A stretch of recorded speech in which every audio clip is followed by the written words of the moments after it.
Karibu mpenzi mtazamaji wetu ndani ya Mzee Yakobo Sport, tuweze kuangazia tetesi za usajili zilizojiri barani Ulaya, ikiwa leo ni tarehe 2 Februari 2026.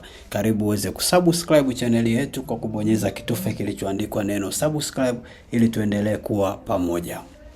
Kwanza kabisa tuanze na uko Uingereza, ambapo mshambuliaji wa Crystal Palace Jean-Philippe Mateta, ambaye mara kwa mara tumekuwa tukikuletea tetesi zake, hatimaye ameweza kukubaliana na kandarasi na AC Milan ya kule Italy hadi 2030. Lakini meneja wa Crystal Palace Oliver Glasner hata mruhusu mshambuliaji wa Ufaransa mwenye umri wa miaka 28 kuondoka, isipokuwa kama Crystal Palace wenyewe watakuwa wamepata mbadala wake, maana hawana mshambuliaji mwingine ambaye wanaweza wakamtumia kwa sasa. Ndio maana Times Subscription wanaripoti kwamba Mateta ataendelea kusubiri ruhusa ya kwenda AC Milan kufanya vipimo vya afya mpaka pale waajiri wake wa sasa Crystal Palace watakapopata mbadala wake.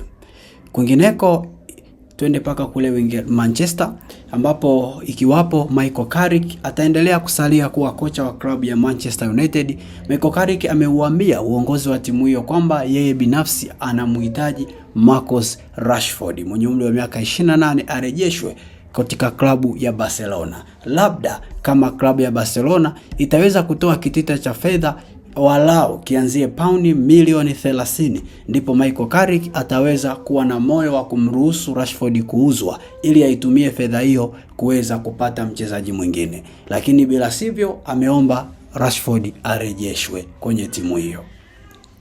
Kwingineko, klabu ya Juventus imefanya uchunguzi kuhusu Beto wa Everton, lakini the Toffees wanasisitiza kumruhusu mshambuliaji huyo wa Guinea Bissau 28 mwenye umri wa miaka 28 kuondoka kwa sababu ni mmoja wa washambuliaji wawili waandamizi kikosini, na ndio maana the Toffees wanasita kumruhusu mchezaji huyo kuweza kuondoka. Lakini pia hapo Juventus pia inakaribia kukamilisha dili la mshambuliaji wa Manchester City Justin Oboviwaduo mwenye umri wa miaka 19. Sky Sport Italy inaripoti kwamba klabu ya Juventus imesalia sekunde chache watamnasa kinda huyo wa Manchester City.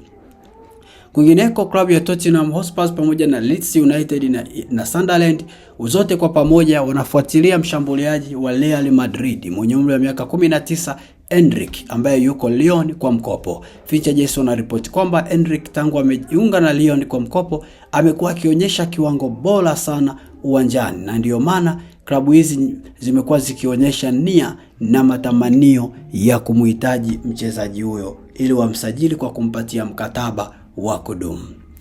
Kwingineko, klabu ya Liverpool pamoja na klabu ya Nottingham Forest kwa pamoja zinavutiwa na beki wa pembeni wa Inter Milan na Uholanzi Denzel Dumfries mwenye umri wa miaka 29. Fabrizio Romano anaripoti kwamba Dumfries, ambaye amekuwa anaonyesha kiwango bora sana uwanjani, anavutia vigogo wao wa soka la Ulaya ili waweze kuimarisha safu yao ya uwanjani. Na kama tunavyojua, Liverpool tangu wamemuuza Alexander Arnold wamekuwa na hali ya ups and down kwenye eneo la pembeni upande wa kulia, na ndio maana wanamwangalia Dumfries kama mtu ambaye anaweza akatibu lile pengo ambalo wamekuwa nalo la eneo la pembeni.